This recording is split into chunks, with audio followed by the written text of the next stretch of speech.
Deputada Marina Silva, ministra Marina Silva, bom dia. Boa segunda, tudo bem? Bom dia, Mauro. Bom dia a todos que nos acompanham. Bom estar com você aqui mais uma vez. Legal, que bom. Deixa eu te perguntar uma coisa, Marina. Isso eu não sei. A gente conviveu bastante no passado. Você gosta de futebol ou não? Não tem grande afinidade?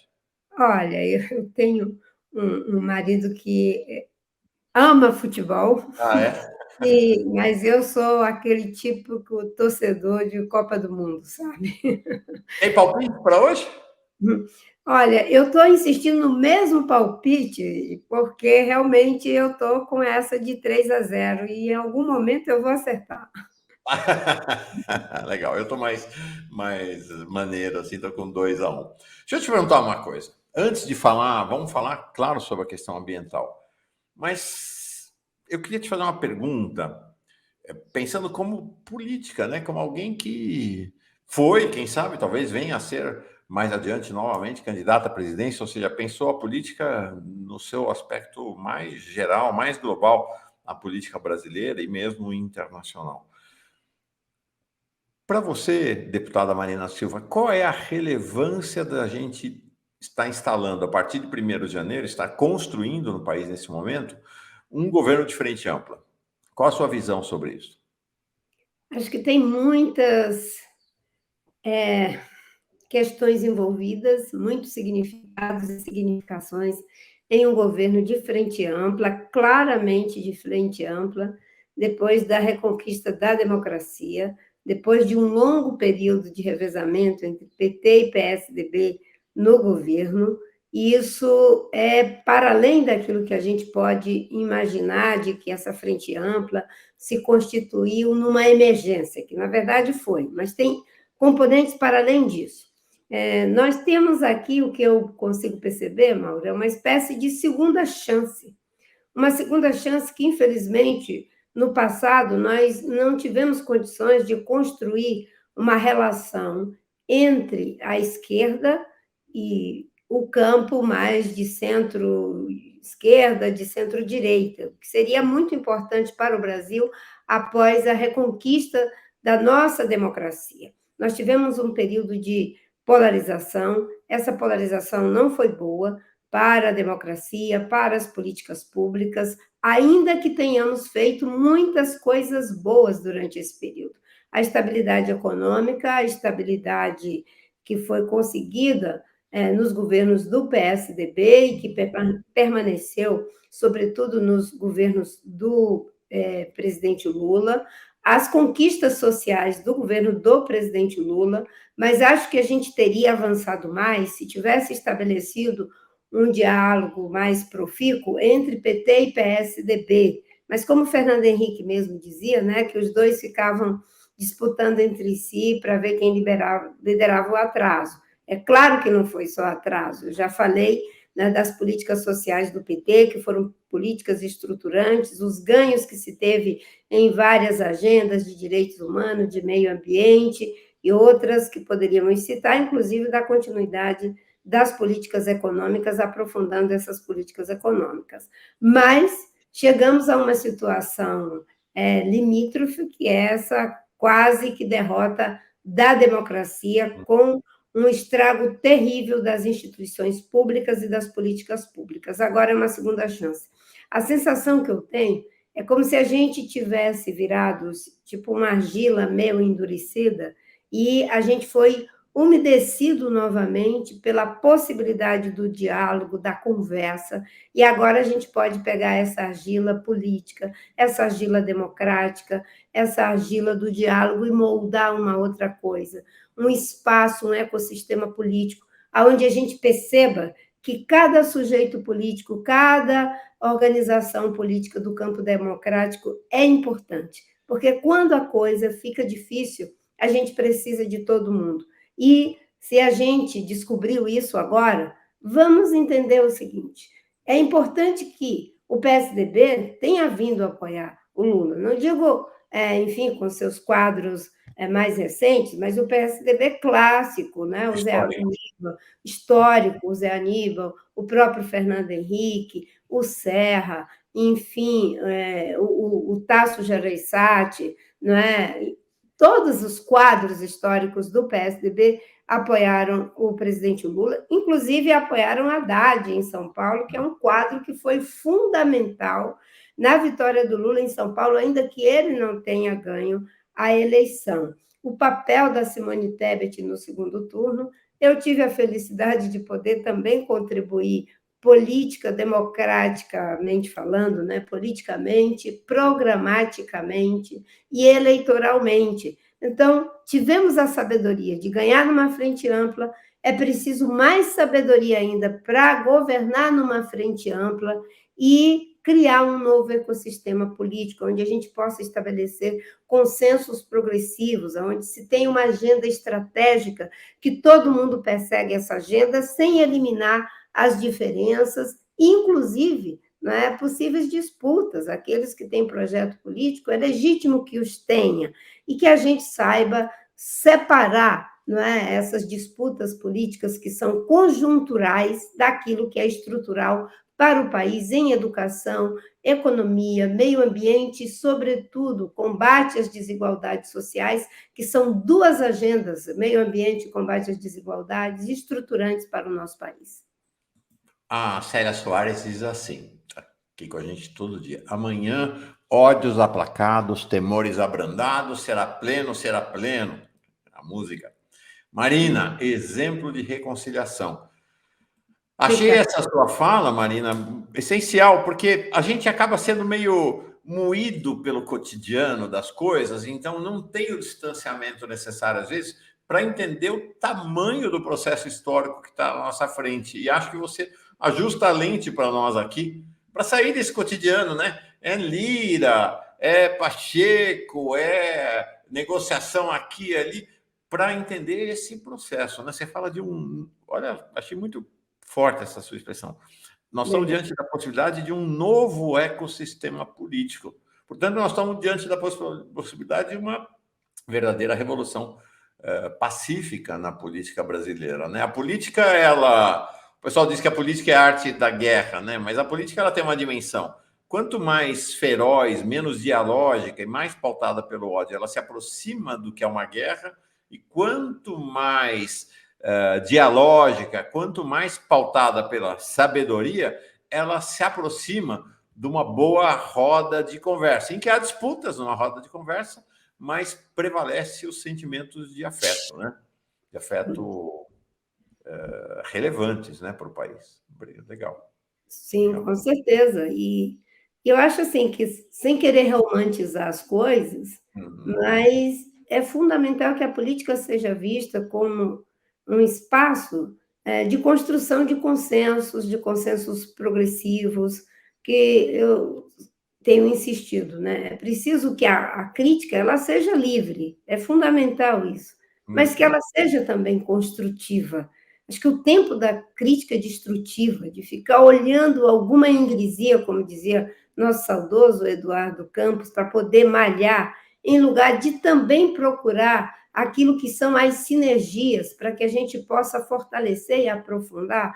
Eu acho que esse período de Bolsonaro precisa ter nos ensinado isso. E ensinado não só para as lideranças políticas, ensinado para o movimento social, ensinado também para aqueles que levam a informação e que se revelaram tão importantes nesse madilama de fake news. Uma outra coisa é que a autocrítica seja também sincera, que seja reparadora. E por que eu acho isso? Porque tem momentos na história que a melhor crítica que a gente faz não é aquela que a gente faz ao outro, é aquela que a gente faz a gente mesmo. Porque eu não sei o que o outro vai fazer com a crítica que eu vou fazer a ele, mas eu posso saber, ou pelo menos procurar saber melhor, a crítica que eu faço a mim mesma, ao meu partido, ao meu campo político, à minha postura como indivíduo.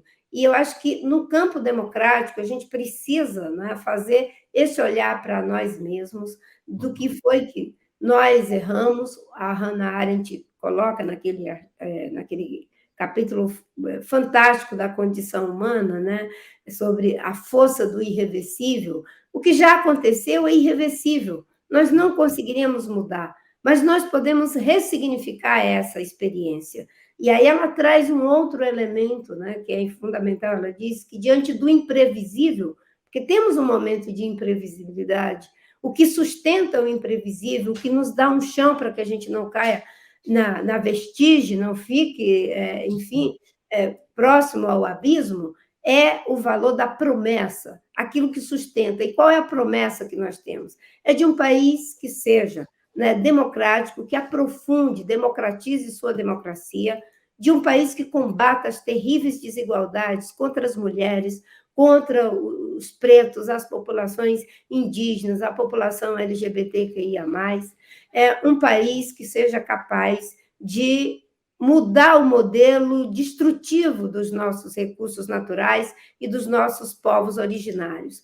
Combate à desigualdade, democracia com sustentabilidade, para mim, é o tripé, né, dessa promessa, para que a gente possa ter uma sustentação de futuro, criar novos ideais identificatórios, até porque a nossa geração, eu me incluo aí, já estou com 64 anos, não é? Menina, Um para quem legado. tem 62, eu te digo, é uma menina. É uma menina, né? Mas é bom a gente ter esse senso de responsabilidade, inclusive da nossa geração, com as gerações que estão assumindo esse campo. Quais são as lideranças políticas novas que estão brotando nesse ecossistema? Então, nós temos a obrigação de deixar um ecossistema mais saudável, mais regenerado, com mais conectividade. Eu acho que o presidente Lula ele está muito consciente disso. Ele diz que não vai concorrer mais a nenhuma eleição, e muita gente já fica achando que já tem que se preparar para ver quem é o próximo. Não, nós temos que nos preparar, não é para o próximo candidato, não é para o próximo terreno das eleições. Se tivermos um bom terreno e tivermos bons candidatos do campo democrático, né, é o melhor que a gente pode fazer para que as eleições, né, que virão, né, elas não se deem mais nessa situação de tanto risco, de tanto sofrimento para a sociedade brasileira, que é preocupada com democracia, com direitos humanos, com combate às desigualdades, e, vamos e venhamos, né, com mais diálogo. Acho que essas eleições elas revelaram a possibilidade de diálogo, inclusive entre aqueles que pareciam, né, muito diferentes, né, entre política progressista, esquerda e o campo da espiritualidade, não digo apenas de uma religião. Acho que é preciso que a gente aprenda a conversar e a se conversar. É isso aí, fantástico. A Auri Mainetti diz assim: Marina, quando vi a senhora junto com o presidente Lula, e depois de tudo, veio a esperança de que o Brasil estava voltando ao seu lugar. Sigo acreditando. Legal. Que bom. Acho que você tocou num tema, Marina, que é esse tema da espiritualidade, e a espiritualidade que lhe conforma e informa no seu cotidiano de ação. Sou testemunha disso, né, Marina, sintonizada com essa espiritualidade evangélica, né? Você é uma integrante da Assembleia de Deus, mas com a espiritualidade plural do povo brasileiro. E aí eu queria te trazer uma questão que eu acho que é importante. Você fala isso, eu tenho falado muito aqui, sabe? Vamos olhar para nós mesmos, menos do que ficar olhando para os outros, porque assim, acho que a gente passou por um processo, essa dinâmica do ódio, do xingamento, do senho franzido, dos dentes crispados, a gente fica olhando para os outros, mas pegou a nós também. Isso se espalhou como uma doença por toda a sociedade brasileira. Então eu vejo mesmo na esquerda a mesma postura, né? Essa coisa das fake news, do xingamento. Por exemplo, tem sido um diálogo aqui com o pessoal do chat, da comunidade. Não dá para a gente chamar uma pessoa de gado. Essa coisa que ficou de chamar quem votou no Bolsonaro de gado mostra o seguinte: eu estou menosprezando a humanidade, eu estou diminuindo a humanidade do outro, da outra. Metade do Brasil votou no Bolsonaro. Isso é importante. O que nós vamos fazer? Nós vamos tanger, nós vamos ferrar, nós vamos jogar no mar metade do Brasil, né? Então, acho que tem uma reconfiguração. Acho que você, de certa maneira, tocou nisso, que a esquerda precisa olhar para si própria e também reconfigurar-se numa nova dinâmica, né? E eu acho que o Lula, ele naquele discurso da vitória, ele sinalizou muito fortemente isso, quando ele disse o seguinte: a partir de agora eu sou o presidente da República de todos os brasileiros. Depois ele repetiu isso lá na Paulista: eu vou governar para todas as pessoas, políticas públicas para todas as pessoas. É completamente diferente do discurso do Bolsonaro, porque você tem que fazer uma diferença entre aqueles que arquitetam, que estimulam, que instigam o ódio e as fake news, e aqueles que, estando numa posição de liderança, tentam fazer uma descontinuidade desse processo violento, letal, no espaço da política. O Bolsonaro, quando ele ganhou em 2019, né, e 2018 ali, ele disse: a minoria que se submeta à vontade da maioria, e quem não estiver satisfeito que vá embora. O Lula disse exatamente o contrário. É uma liderança dando um sinal oposto naquilo que é, às vezes, a tendência de continuar o acirramento, em vez da gente, não é, continuar com essas práticas de incitar o ódio. Vamos procurar ter uma descontinuidade afetiva. E por que eu digo descontinuidade afetiva? Eu tenho um termo que eu uso muito, que eu empresto de um psicanalista argentino, Jorge Gonçalves da Cruz, que ele trabalha muito o conceito, que eu acho que vem do Winnicott, que é de descontinuidade produtiva, porque existem as rupturas abruptas, que a maioria delas são destrutivas, e ele fala de uma descontinuidade produtiva. E eu, agora, emprestando aqui as palavras do Jorge, eu estou usando o termo descontinuidade no campo afetivo daquilo que nos afasta, não é, dos afetos negativos, para aquilo que nos encontra. 58 milhões de brasileiros, como você mesmo disse, não pode ser tratado, em hipótese alguma, como gado. E 58 milhões de brasileiros não são todos bolsonaristas, negacionistas, contumazes. São pessoas que, por alguma razão, nessa conjuntura, vêm votando no Bolsonaro. Mas é preciso que as pessoas possam estar abertas a perceber. Né? Tem um outro meio de realizar e atender as minhas demandas de saúde, de educação, de moradia, de transporte, que é melhor? Então, é por esse caminho que eu quero ir, porque, afinal de contas, nós ficamos 4 anos de um governo que não trabalhou pela saúde, pela educação, pelo meio ambiente, pelos mais vulneráveis, não trabalhou uma política de segurança pública. Pelo contrário, estimulou o armamento da população. É uma irresponsabilidade. Em lugar de você fazer a tua obrigação, que é o Estado proteger o cidadão com os meios legais e institucionais de que o Estado dispõe, você dizer: não, eu vou ficar aqui fazendo motociata, discutindo, enfim, que tipo de coa usa os meninos e as meninas, e você que se defenda da violência com suas próprias mãos. Isso é uma irresponsabilidade, é uma falta de humanidade, porque quem paga o preço altíssimo é a população mais vulnerável, é o povo preto, é a nossa juventude preta que está sendo ceifada, destruída nas periferias do nosso país. O Gildásio, opa, peraí, onde está aqui? O Gildásio Moura, cidadão. Minha amiga Marina é a flor campestre que vem do Acre. Gostei. E a Marina tem um jeito muito particular de se expressar. A gente costuma dizer que existe um marinês, assim como existe um lulês, né? Acho que grandes lideranças políticas vão construindo também dinâmicas dialógicas, dinâmicas de expressão muito particulares. Marina, uma questão. Acho que você está trazendo uma novidade para nós. Na verdade, para você não, mas para o país é. Nós temos uma tendência de pensar assim: tem um ministério, tem o tema da economia, tem o Ministério da Fazenda, tem o Ministério do Desenvolvimento, tem o Ministério da Educação, tem o da Saúde e tem o meio ambiente, como um a mais, como se fosse uma caixinha a mais nesse conjunto de caixinhas. Você diz há muito tempo que não é isso não.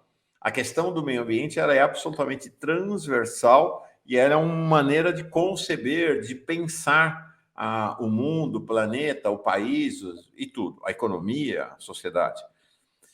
Explica, acho que não está muito claro ainda para as pessoas, essa sua ideia, do meu ponto de vista, sensacional, genial, da autoridade climática, que me parece que ela, diferentemente, para além até de um Ministério do Meio Ambiente, ela estabelece uma ruptura cognitiva, vamos dizer assim, para pensar governo do ponto de vista dessa relação com o planeta e o mundo. O que é essa autoridade climática? Em que medida ela pode representar essa ruptura?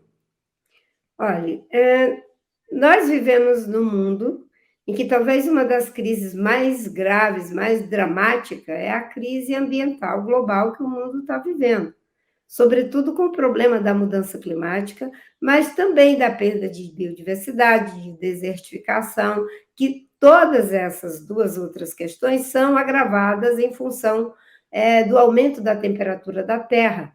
Quando a gente vê essas chuvas terríveis que estão acontecendo, que já aconteceram, né, em Petrópolis, em São Paulo, aconteceram em Pernambuco, no sul da Bahia, enfim, vários lugares do nosso país, isso tem a ver com a mudança climática. Quando você vê, vai ter racionamento de água, isso já aconteceu numa cidade como São Paulo, isso tem a ver com a mudança climática. Quando você vê tempestade de areia em São Paulo, uma coisa terrível, mudança climática, e você está perdendo economicamente, com prejuízos enormes já nas lavouras, na agricultura brasileira, de bilhões de dólares em relação à diminuição do nosso regime de chuvas. O Brasil já perdeu, segundo o MapBioma, algo em torno de 15% da sua superfície de água. Isso tem a ver com mudança climática. Então, nós somos um país altamente vulnerável, o planeta é vulnerável, existe mais de 190 países que estão lutando para resolver esse problema. Então, a autoridade nacional para a segurança climática, de segurança climática, ela tem a ver com esse risco e a responsabilidade que o Brasil tem em dar sua parcela de contribuição. Os Estados Unidos têm uma grande parcela, a China, a Índia, a União Europeia, o Reino Unido, o Japão, todos temos. E a autoridade nacional vem exatamente para olhar para os compromissos que são os compromissos do Brasil consigo mesmo e com o planeta e verificar, nós estamos cumprindo com a nossa meta, a nossa trajetória no setor de energia, no setor de transporte, no setor da indústria, na questão das florestas, da agricultura, está indo numa trajetória que vai fazer com que o Brasil diminua suas emissões de CO2 e ajude a preservar a vida no planeta. Essa é a função da autoridade climática, que vai verificar, estamos mitigando mesmo o que leva ao aquecimento do planeta? E naquilo que já é irreversível, estamos adaptando, estamos fazendo adaptações que criam capacidade de resiliência para que a gente possa suportar já esses efeitos negativos? É uma autoridade nacional que vai trabalhar os aspectos de como as autoridades responsáveis pelas políticas públicas na área da agenda do clima, elas estão cumprindo suas metas, e o setor privado também. Você vê, nós não temos autoridades para a questão econômica, temos as autoridades monetárias, eles dizem qual foi a taxa de inflação. O presidente da República, o ministro da Fazenda, da Economia, não fica brigando, dizendo, não, a taxa não é essa, muda a taxa, eu quero uma taxa. Não, ele pega um dado de realidade e quem é governo que corra atrás de aplicar os instrumentos econômicos para controlar a inflação. Da mesma forma, a autoridade climática vai verificar se estamos com inflação de emissão e tratar de ir para uma trajetória positiva. Nós já temos isso, né? Na economia, nós temos isso, inclusive, para a questão do risco nuclear. Nós temos uma autoridade nacional para risco nuclear. E acho que o Brasil, se for por esse caminho, que foi uma proposta que apresentei, que o presidente Lula se comprometeu lá naquele dia 12 de setembro, quando nos reencontramos política e programaticamente, porque pessoalmente nunca tínhamos rompido, naquele encontro, isso foi aceito como uma, digamos, uma contribuição entre outras que estão ali. Quer dizer, a autoridade climática não terá funções executivas. As funções executivas estão lá no Ministério do Meio Ambiente e outros ministérios, mas ela vai ter funções, eu não sei se chega a ser necessariamente normativas, talvez sim, mas no mínimo funções de aconselhamento de alto nível para o presidente, para os ministros e para os líderes dos diversos segmentos do país, né? Segmento privado, movimentos sociais, é isso?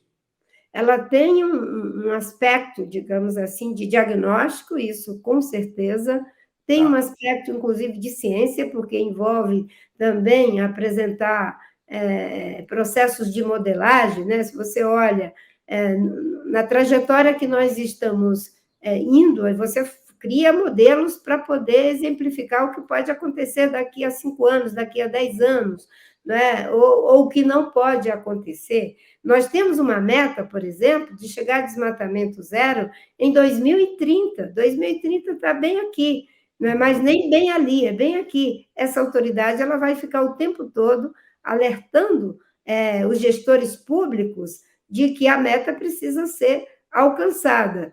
Você pode ter certeza, essa autoridade ela vai colocar, em primeiro lugar, o grave problema das emissões por desmatamento. O próprio Ministério do Meio Ambiente vai ficar, digamos assim, sendo olhado, né, com muito afinco, porque 75% das nossas emissões vem de uso da terra, agricultura e desmatamento. Então, é uma autoridade que tem um aspecto de diagnóstico, de fazer prospecção de cenários, é uma autoridade que tem aspectos, inclusive, né, de orientação de políticas públicas. Né? Nós temos ali os espaços de formulação de política, o presidente Lula mesmo disse que a política vai ser transversal, como você disse, Mauro, corretamente, ela estará no Ministério da Agricultura, de Transporte, de Cidades, de Energia, no Ministério da Fazenda, no Ministério de Ciência e Tecnologia, que tem um papel fundamental, né, a ciência, para que a gente possa, inclusive, botar de pé um novo modelo econômico, a questão da bioeconomia, né, vai ter um papel fundamental na ideia de uma infraestrutura para o desenvolvimento sustentável, da nossa capacidade de nos adaptar aos efeitos já existentes.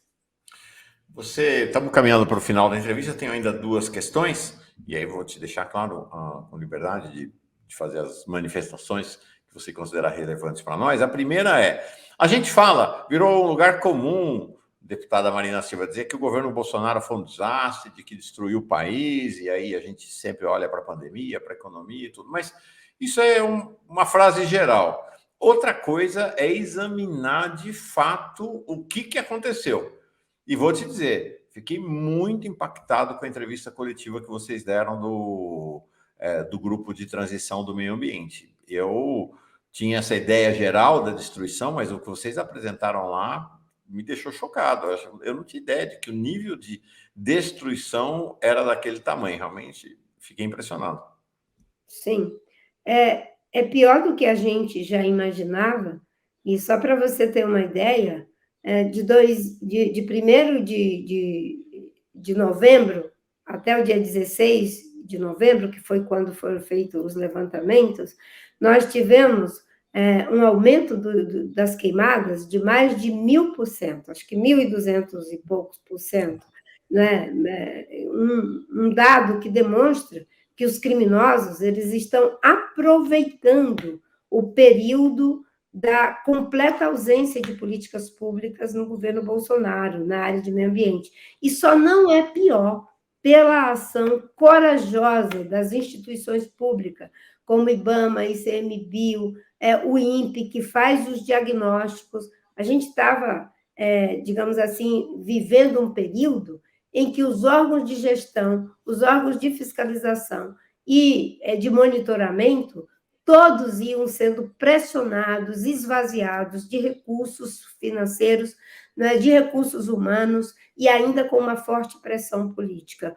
Uma outra coisa muito difícil que aconteceu dentro do Ministério foi termos abandonado uma trajetória virtuosa que era da criação das unidades de conservação, demarcação de terras indígenas. Esse governo não criou uma unidade de conservação, esse governo não demarcou uma terra indígena sequer, pelo contrário, estimulou a invasão, sinalizou com projetos de lei que iriam deixar, não é, as leis em acordo com o crime, para que tenha garimpo em terra indígena, para que tenha grilagem em terra indígena. Nós estamos vivendo uma catástrofe com os indígenas, de um modo geral, os indígenas Yanomamis. De cada 10 crianças, 4 está contaminada com mercúrio. Isso é uma catástrofe, porque é o mal de Minamata, são doenças terríveis do ponto de vista neurológico, que afeta o sistema nervoso central,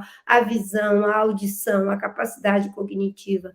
Eu falo isso e até me emociono, porque todo mundo sabe que eu tive uma contaminação com metais pesados em função do tratamento que eu fiz para leishmaniose, que é a base de antimônio, e eu sei o sofrimento que é tudo isso. Agora, você imagina o que significa isso em 40% da população. É uma catástrofe. Então, por isso que o presidente Lula diz que vai fazer a desintrusão das terras indígenas, dos garimpeiros criminosos, dos grileiros criminosos, e, obviamente, que podemos buscar alternativas que sejam corretas para essas pessoas trabalharem e sustentarem suas famílias. Aqueles que são pessoas, enfim, que vivem lá no garimpo com um trabalho duro, porque existem os criminosos, os que financiam balsas que têm valor de milhões. Isso não é o garimpeiro pequeno, não. Isso são grandes empresas criminosas que não pagam imposto, que tiram ouro para fora e deixam um rastro de destruição social, ambiental e de saúde pública. Perfeito. Da última vez, a Lourdes, não, perdão, a Maria Fortunata, ela diz assim: Marina Silva, ouvindo seus discursos, sinto vontade de chorar de alegria, também confiante que tem o potencial, porque você é uma inspiração para mim. Eu gosto muito de você, que mulher incrível. Obrigada, Maria Fortunata. Um abraço para você. Acho que os verdadeiros líderes, como Marina e Lula, têm essa função também, né? Não apenas ir lá na frente liderando, mas infundir confiança na gente, né? De que a gente pode, né? De que cada um de nós pode. Yes, we can, né? Como já um líder lá nos Estados Unidos cantou, gritou uma vez. Marina, para encerrar, do meu ponto de vista, e aí deixo à disposição para você fazer uma fala final para nós, minha obrigação. Te perguntei quando você esteve aqui em outubro, lá, né? Logo depois desse encontro com Lula, dia 12 de setembro, e aí, você vai ser ministra? E você falou, olha, minha intenção é estar na Câmara das Deputadas e Deputados, acho que eu tenho um papel fundamental a cumprir lá. De lá para cá, surgiu essa ideia sensacional da autoridade climática. Eu gostaria de perguntar para você da sua disposição. Claro que quem convida é o presidente, né? Então, é sempre uma questão difícil essa. Mas a sua disposição continua ainda a de permanecer na Câmara, exercitar seu papel lá, ou você examina um convite para o Ministério ou para ser a autoridade climática? Quero dizer que é uma corrente enorme de gente torcendo para que seja você a autoridade climática do Brasil. Então, te entrego para essa resposta final e ouvir suas considerações. Naquela nossa conversa, eu lembro que, como eu era candidata, eu disse, olha, eu sou candidata a deputada federal, estou trabalhando por isso, né? Mas já dizia naquele momento que, se houvesse a oportunidade de um diálogo programático com o presidente Lula, que eu estava inteiramente aberta. Foi isso que aconteceu depois de uma longa conversa pessoal, que foi muito boa, que gerou uma conversa pública, onde apresentei uma proposta robusta para a política ambiental brasileira, que se somou às formulações que já vinham sendo feitas pela campanha do presidente Lula, a Fundação Perseu Abramo, lá com o Mercadante, e hoje o que constitui a política, as diretrizes da política ambiental do governo Lula, é o documento que apresentei, de que a política será uma política transversal, que iremos fortalecer o Sistema Nacional de Meio Ambiente, que haverá investimento em desenvolvimento sustentável, controle e participação social, porque a política ambiental tem que ser feita com participação da sociedade e de forma transparente. Eu fico muito feliz de que isso hoje seja parte das diretrizes, junto com aquilo que já vinha sendo formulado. Essa contribuição... Dupla vocês fizeram na COP, né? Vamos dizer, exatamente. COP 27, Lula, impressionante, realmente. Isso, foi uma agenda robusta que pude participar ali com o Reino Unido, com a União Europeia, no caso aí, países da União Europeia, no caso a França, no caso aí a Alemanha, também com o Canadá, tive uma boa audiência com a vice-presidente da Espanha, tivemos ali com 3 diretores do Banco Mundial, com o Banco Interamericano, com a Alta Filantropia Global. Foi uma agenda bastante intensa, além de várias organizações da sociedade civil, de um modo geral, e com perspectiva de muita cooperação. Respondendo à tua pergunta em relação à questão da autoridade climática. A autoridade climática é uma autoridade de natureza técnica, não é?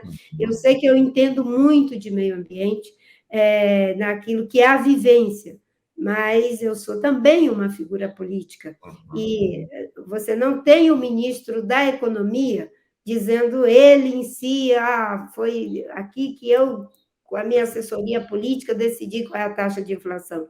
Né? A autoridade climática ela terá que ter esse papel técnico, até para não ter um questionamento de natureza político-ideológica. Quando um setor estiver na berlinda, não, é porque fulano não gosta da agricultura, não gosta da energia, não gosta do transporte, não. É uma autoridade técnica, obviamente que técnicos têm compreensão política e políticos têm compreensão e conhecimento técnico. Mas o que eu posso dizer é que, para o desenho que eu pensei, não seria isso, até porque teria um locus adequado para essa autoridade, essa é uma decisão do presidente da República, eu não posso adiantar aqui nada do que está acontecendo na transição, né? E, obviamente, que, como você disse, a escolha é o presidente que vai fazer. O importante é que temos ali uma política que foi apresentada já no primeiro turno, com aquela contribuição que se somou ao que já vinha sendo feito, que é robusta, que, no meu entendimento, colocou a questão ambiental no topo das prioridades, e o presidente Lula fez questão de fazer isso nos debates, e o mais impressionante, no discurso de vitória e lá na COP 27. Vamos deixar ele fazer a sua. Legal. Tá bom, então, tá entendido. Né? Nós vamos ter um nome de altíssimo relevo para a autoridade climática, mas que seja uma pessoa essencialmente técnica e respeitada do ponto de vista técnico, científico no Brasil e no exterior. E nós temos nomes para isso, né, Marina? Realmente não é só um ou dois, não. Tem vários nomes no Brasil para isso. Obrigado. Gostei demais. Obrigada a você mais uma vez e a todos que nos acompanharam e que mandaram aqui mensagens tão afetuosas. Um bom dia. Bom dia, Marina. Muito obrigado.